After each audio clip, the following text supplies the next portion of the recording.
اعوذ باللہ من الشیطان الرجیم بسم اللہ الرحمن الرحیم وَإِنْ خِفْتُمْ أَلَّا تُقْسِطُوا فِي الْيَتَامَى فَانكِحُوا مَا طَابَ لَكُم مِّنَ النِّسَاءِ مَثْنَىٰ وَثُلَاثَ وَرُبَاعَ فَإِنْ خِفْتُمْ أَلَّا تَعْدِلُوا فَوَاحِدَةً أَوْ مَا مَلَكَتْ أَيْمَانُكُمْ ذَلِكَ أَدْنَىٰ أَلَّا تَعُولُوا وَآتُوا النِّسَاءَ صَدُقَاتِهِنَّ نِحْلَةً فَإِنْ طِبْنَ لَكُمْ عَنْ شَيْءٍ مِّنْهُ نَفْسًا فَكُلُوهُ هَنِيئًا مَرِيئًا صدق اللہ العظیم۔ کل کے سبق میں پہلا حکم رعیت آپ کے سامنے بیان ہوا، جس کا عنوان تھا کہ یتیموں کو ان کے اوپر پورا خرچ کرو، ان کے مال میں سے کوئی خرد برد نہ کرو، ان کا مال اپنے مال کے ساتھ ملا کر نہ کھاؤ۔ اگر تم اس طرح کرو گے تو یہ بہت بڑا گناہ ہے تمہارے اوپر۔ آج کے سبق میں وَإِنْ خِفْتُمْ أَلَّا تُقْسِطُوا فِي الْيَتَامَى سے دوسرا حکم رعیت یہاں اللہ بیان کریں گے۔ یہ یتیم لڑکیوں کے حق کے بارے میں ہے۔ یہ دوسرا حکم رعیت جو ہے، اس کا عنوان یہ ہے کہ یتیم لڑکیوں کو ان کا پورا حق مہر ادا کرو۔ یتیم لڑکیوں کو ان کا پورا حق مہر ادا کرو۔ یہ مجلس میں قرآن پاک کی جہاں خاص کر مجلس ہو، وہاں ہر ساتھی سے میں گزارش کروں گا، ہر کسی کے پاس قرآن کریم کا نسخہ اس کے ہاتھ میں ہونا چاہیے۔ ہر کسی کے پاس، کوئی بغیر نسخے کے نہ بیٹھے۔ اگر بغیر نسخے کے بیٹھیں گے تو اس طرح قرآن پاک کا جو نور ہے وہ دل کے اندر نہیں اترے گا۔ اس کے الفاظ کے اوپر غور کریں، اس کے ترجمے کے اوپر غور کریں۔ اگر کسی کے پاس کوئی نسخہ نہ ہو تو وہ کوئی اور ساتھی اٹھا کے اس کے پاس نسخہ لا کر دے دے۔ ہر کسی کے ہاتھ میں قرآن پاک کا نسخہ ہونا چاہیے۔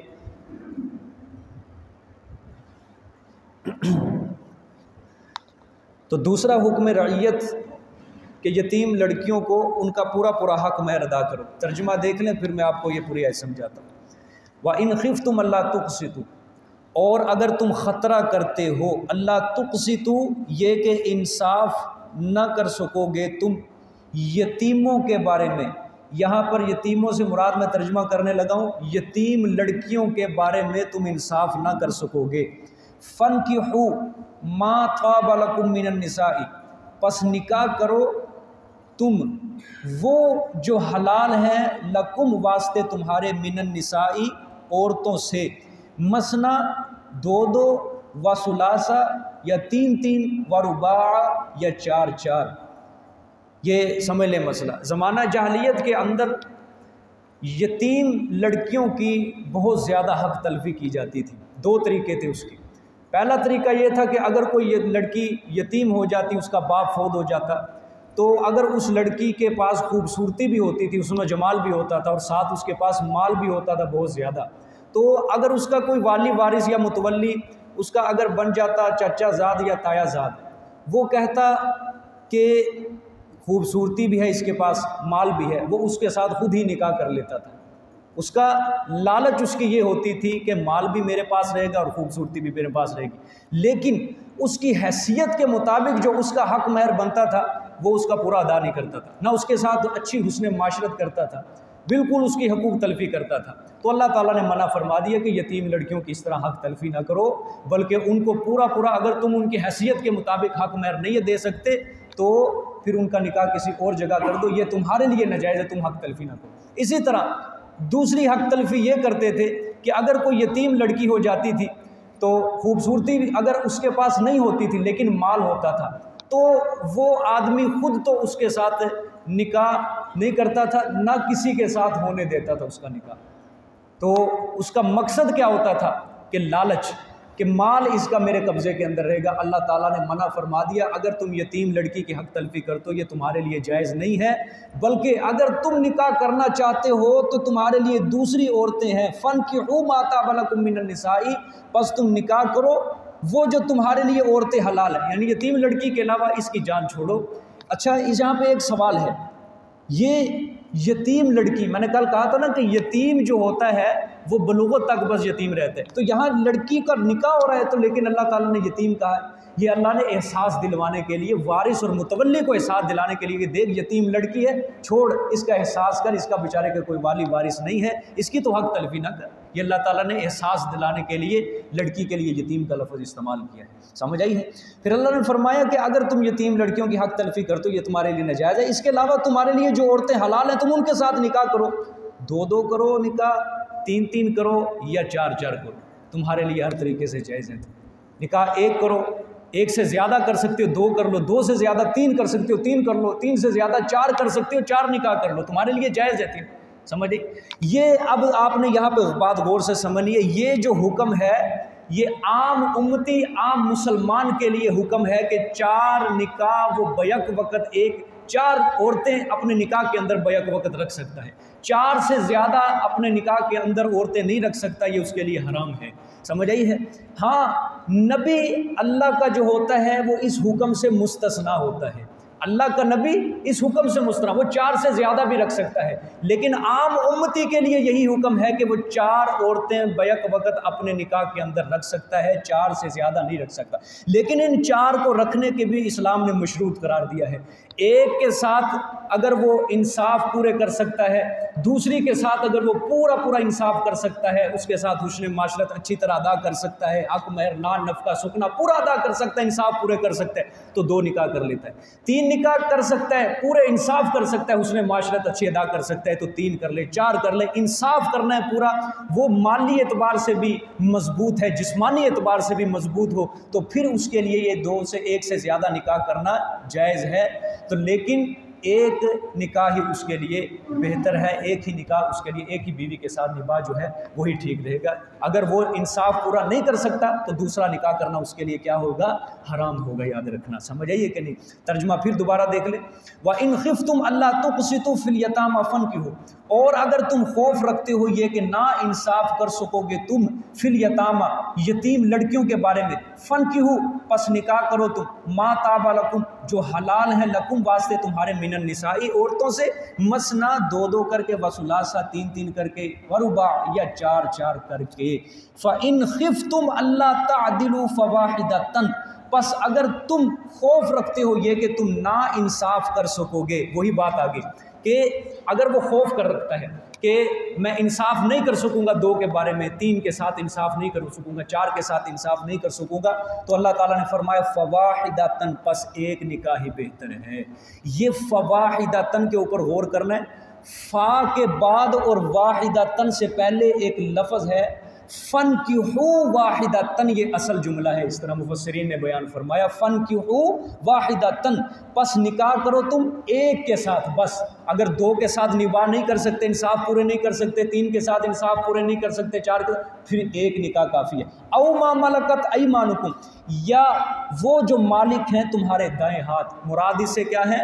باندیاں، مراد کیا ہے جی؟ باندیاں۔ یہ اللہ تعالیٰ نے یہ آسانی کی طرف لے کے آ رہے ہیں، سمجھ آئی ہے۔ اگر تم 2 کے ساتھ، 3 کے ساتھ، 4 کے ساتھ نہیں کر سکتے، ایک بہتر ہے، ایک نہیں تو پھر تم باندی کے ساتھ بھی نکاح کر سکتے ہو۔ باندی سے تو نکاح کرنے کی بھی ضرورت نہیں ہے، کیا خیال ہے جی؟ باندی سے جو ملکیت ہوتی ہے، جس کی اپنی باندی ہوتی ہے، جو مالک ہوتا ہے، اس کے ساتھ نکاح نہیں ہوتا، بلکہ اس کا باندی ہونا، اس کی ملکیت ہونا ہی کافی ہے۔ اگر اس کی اپنی باندی کسی اور کے ساتھ نکاح کر لیتی ہے تو پھر بھی آقا جو ہے وہ اس اپنی باندی کے ساتھ خدمت کا مجاز ہے، خدمت لے سکتا ہے، نفسانی خواہش کو پورا نہیں کر سکتا لیکن خدمت اس سے لے سکتا ہے۔ پھر بھی اگر اس کی اپنی ملکیت کے اندر جو باندی ہے کسی اور کے نکاح کے اندر چلی جائے، خدمت وہ پھر بھی لے سکتا ہے اپنی باندی سے، لیکن اس سے نفسانی خواہش کو پورا نہیں کر سکتا۔ لیکن جو اس کی اپنی ملکیت کے اندر باندی ہے، اس کے ساتھ نکاح کرنے کی ضرورت نہیں ہے، وہ اس سے خدمت بھی لے سکتا ہے اور اس کے ساتھ اپنی نفسانی خواہش کو بھی پورا کر سکتا ہے۔ سمجھ آ گیا مسئلہ؟ ہاں پھر دیکھیں ترجمہ، فَإِنْ خِفْتُمْ أَلَّا تَعْدِلُوا پس اگر تمہیں خوف ہے یہ کہ نا انصاف کرو گے تم، فواحدۃ پس ایک نکاح تمہارے لیے کافی ہے، او ما ملکت ایمانکم یا وہ جو مالک ہیں تمہارے دائیں ہاتھ۔ اب ذرا غور کریں، شیعہ کے نزدیک متع جائز ہے، متع شیعہ کے نزدیک کیا ہے؟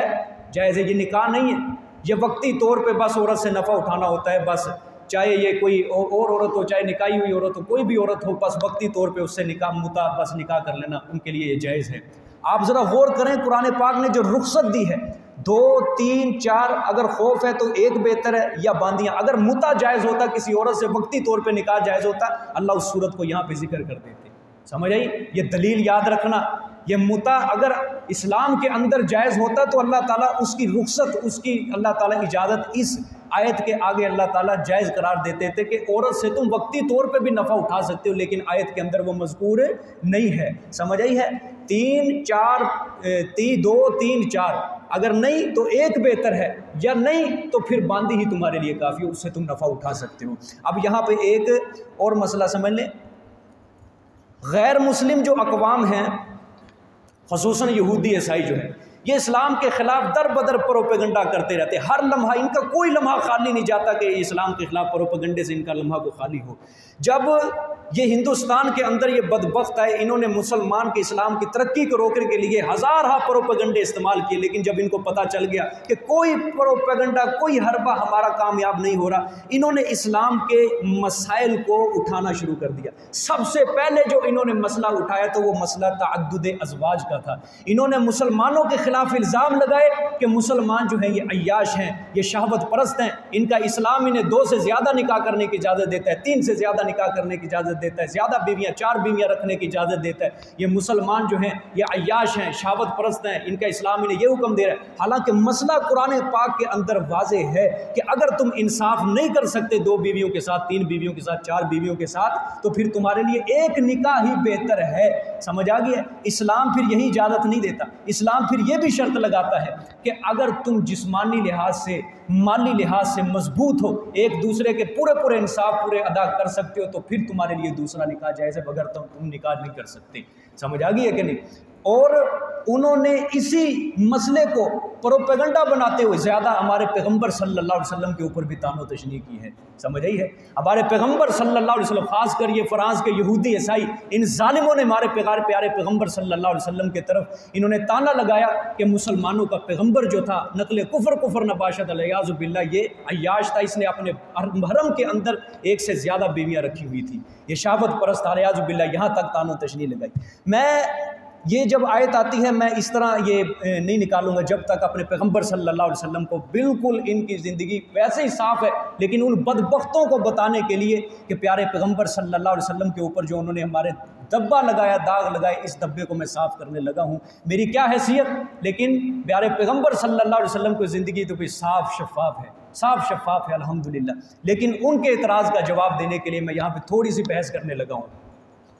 آپ صلی اللہ علیہ وآلہ وسلم ایک امت کے رہنما تھے، اجتماعی طور پہ، انفرادی طور پہ، نجی زندگی میں، اجتماعی زندگی میں، انفرادی ہر لحاظ سے اپنی امت کے وہ رہنما بن کے آئے اور آخری نبی بن کے آئے، اور قیامت تک کے لیے نبی بن کے آئے، قیامت تک کے لیے کہ آپ صلی اللہ علیہ وآلہ وسلم کے بعد کوئی نبی نہیں آنا، آپ صلی اللہ علیہ وسلم امت کے رہنما بن کے آئے۔ اب آپ صلی اللہ علیہ وسلم کی جو جتنی بھی تبلیغ تھی، جتنے بھی احکامات تھے، وہ امت تک پہنچانے کے لیے ضروری تھا کہ آپ صلی اللہ علیہ وسلم اپنے حرم کے اندر زیادہ نکاح کرتے۔ بھئی آپ صلی اللہ علیہ وسلم کا چلنا پھرنا، اٹھنا بیٹھنا، قیام و طعام، آپ صلی اللہ علیہ وسلم کا گھر کے اندر رہنا، باہر رہنا، مسجد میں جانا آنا، ایک بیوی کے ساتھ دوسری بیوی کے ساتھ نباہ کس طرح ہے، تیسری بیوی کے ساتھ نباہ کس طرح ہے، آپ صلی اللہ علیہ وسلم کی شب پاشی، ساری کی زندگی، اندرون بیرون، سفر و حضر، ساری زندگی آپ صلی اللہ علیہ وآلہ وسلم کی یہ امت کے لیے ایک مشعل راہ ہے، یہ امت کے لیے یاد رکھنا۔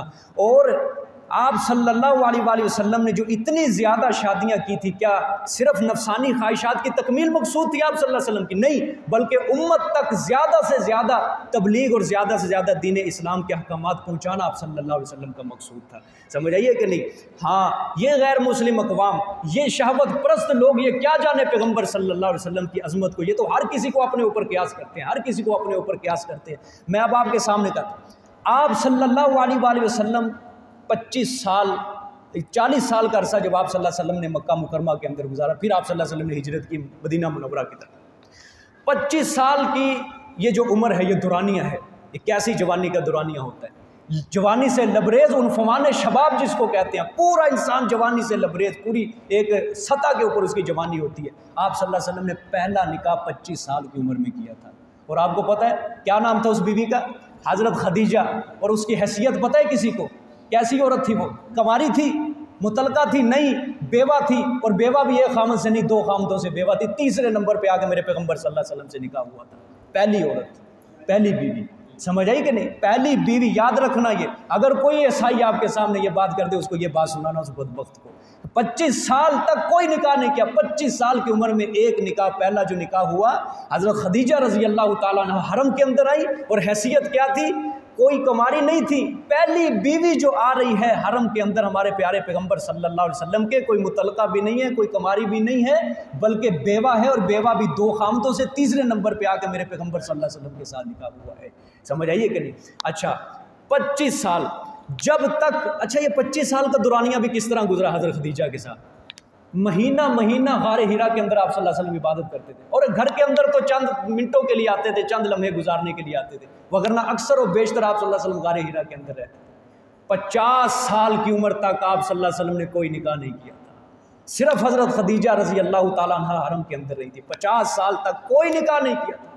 یہ ساری زندگی مکہ کے مشرکوں کے سامنے تھی آپ صلی اللہ علیہ وسلم، انہوں نے ساحر، کذاب، مجنون، شاعر کے الزامات تو لگائے پیارے پیغمبر صلی اللہ علیہ وسلم پر، لیکن انہوں نے ایسا کوئی الزام نہیں لگایا تھا مشرکین مکہ نے جو آپ صلی اللہ علیہ وسلم کی جنسی خواہشات کے متعلق الزام ہو، سمجھ آئیے کہ نہیں؟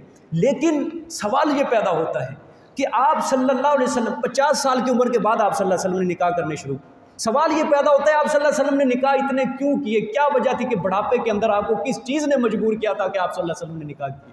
وہ وجہ یہی تھی، اس کا جواب یہی جو میں نے آپ کے سامنے کہہ دیا ہے کہ آپ صلی اللہ علیہ وسلم کی جو گھریلو جتنی بھی زندگی تھی، آپ صلی اللہ علیہ وسلم تو ایک پوری امت کے لیے مقتدا تھے، رہنما تھے، امام تھے، پیشوا تھے، گھریلو زندگی ایک بیوی کے ذریعے نہیں پہنچ سکتی تھی، وہ متعدد بیویوں کا ہونا ضروری تھا آپ صلی اللہ علیہ وسلم، سمجھ آ گئی ہے کہ نہیں؟ ہاں اب ان جو آپ صلی اللہ علیہ وسلم کے حرم کے اندر متعدد بیویاں آئیں، ان کا بھی ذرا حقیقت سن لیں کس طرح آئی تھی۔ میں نے کہا نا 25 سال کی عمر میں پہلا نکاح ہوا حضرت خدیجہ کے ساتھ، 50 سال تک کوئی آپ صلی اللہ علیہ وسلم نے اپنی حرم کے اندر حضرت خدیجہ کے علاوہ کسی سے نکاح نہیں کیا تھا، سمجھ آئیے؟ 50 سال تک، اور حضرت خدیجہ کی عمر کتنی تھی؟ 40 سال تھی، 40 سال حضرت خدیجہ کی عمر جب آپ صلی اللہ علیہ وسلم کے نکاح کے اندر آئی تھی، کتنی؟ 40 سال۔ یہ بتاؤ ذرا غیر مسلموں کو جو آپ صلی اللہ علیہ وسلم کے ساتھ اوپر تانا، 40 سال عمر تھی اور 2 خامدوں سے بیوہ تھی، تیسرے نمبر پہ آپ صلی اللہ علیہ وسلم سے نکاح کیا تھا، اور گھر کس طرح آتے تھے؟ مہینہ مہینہ غار ہرا کے اندر عبادتیں کرتے تھے، گھر چند لمحوں کے لیے آتے تھے آپ صلی اللہ علیہ وسلم کے پاس۔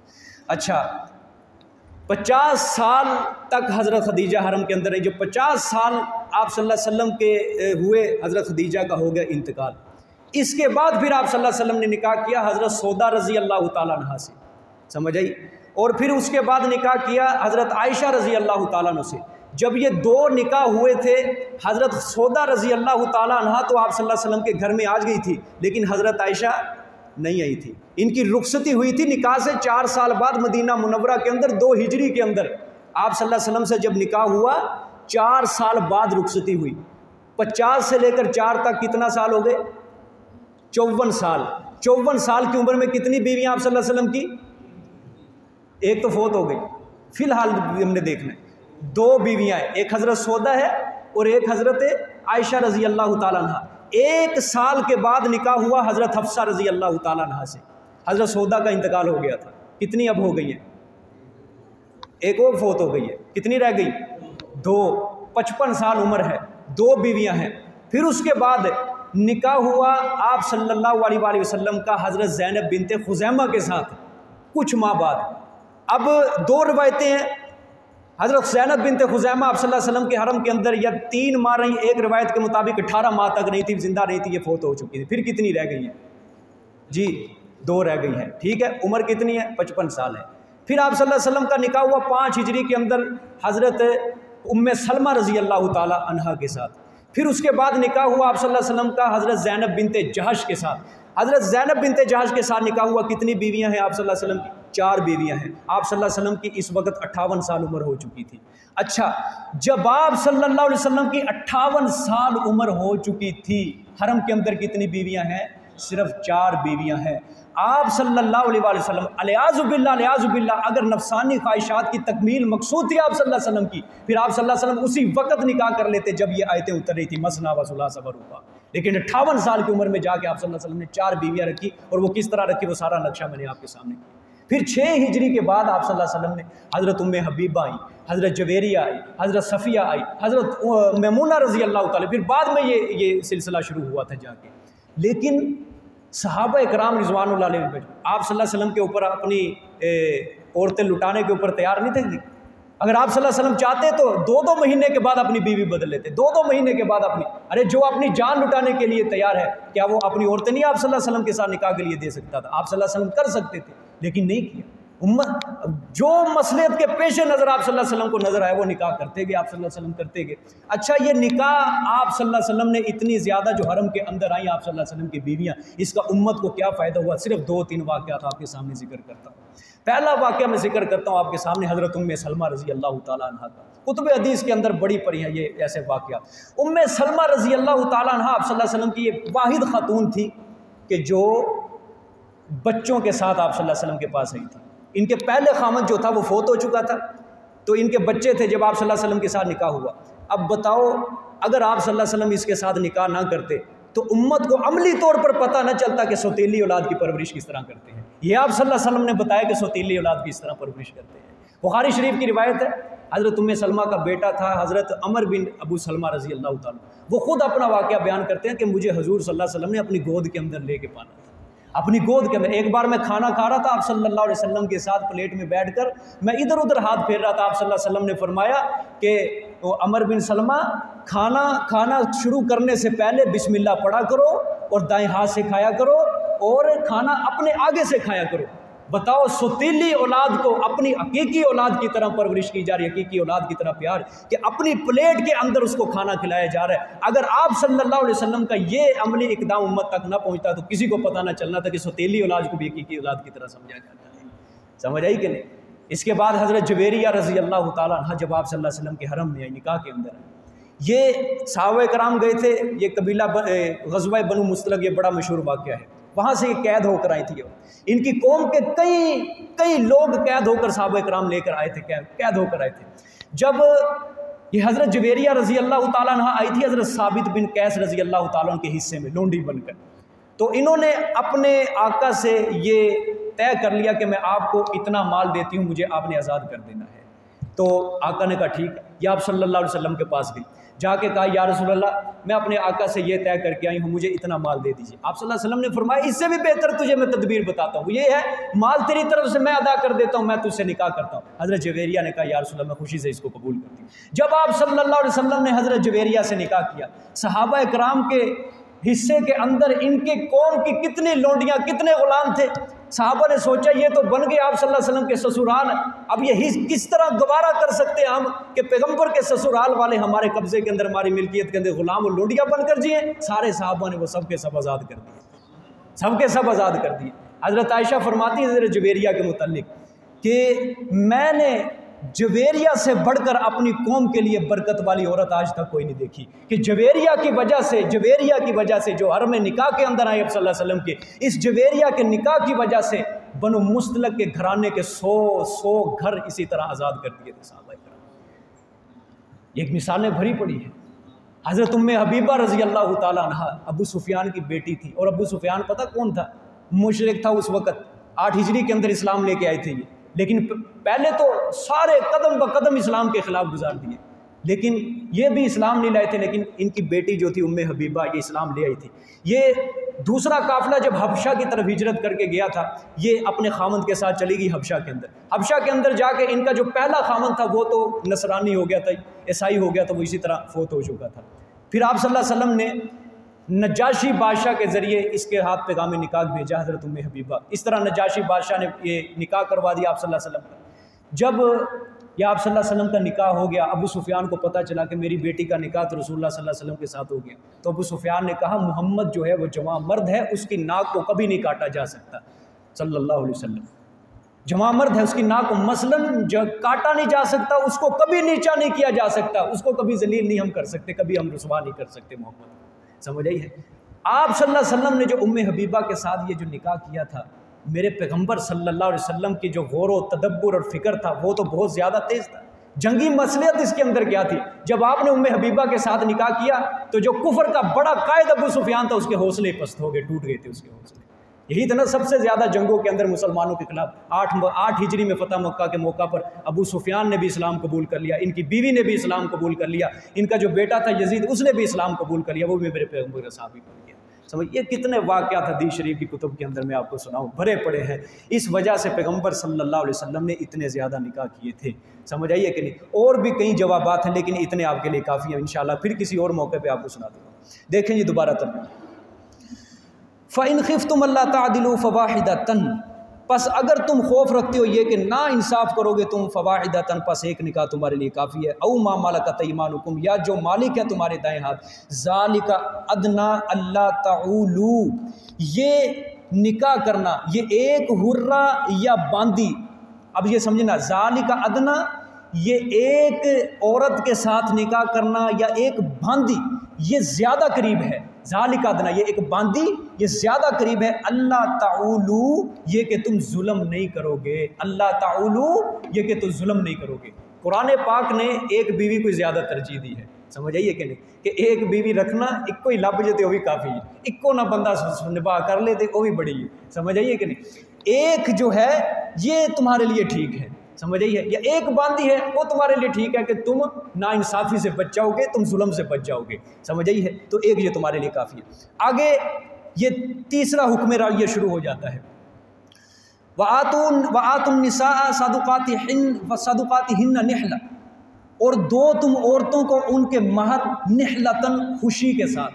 صدقاتہن, ان کے مہر, نحلتاً کیا ہے, خوشی کے ساتھ. بوجھ نہیں سمجھنا مہر کو, سمجھ آئی ہے, بوجھ نہیں سمجھنا, بلکہ کس طرح دینا ہے, خوشی کے ساتھ دینا ہے. فَإِن تِبْنَ لَكُمْ, پس اگر وہ معاف کر دیں, لکم, واسطے تمہارے, عن شیء منہ, کچھ اس سے, یعنی اس مہر سے کچھ عورتیں وہ معاف کر دیں, نفساً, خوشی سے, دل سے, فَكُلُوهُ, پس کھاؤ تم اس کو, ہنیئا مریئا, مبارک خوشگوار. سمجھ آئی, استعمال ہی نہیں کرنا صرف, بلکہ کھاؤ تم اس کو. قرآن نے یہ بھی کہا کہ اگر عورت حق مہر معاف کر دے, ہنیئا مریئا, مبارک ہے, خوشگوار ہے. شاہ عبد القادر رحمۃ اللہ علیہ نے اس کا معنی کیا رجتا بجتا, کہ ایسا مثلاً ہنیئا مریئا کہ جس کو ہضم ہونے کے اندر کوئی رکاوٹ نہ ہو.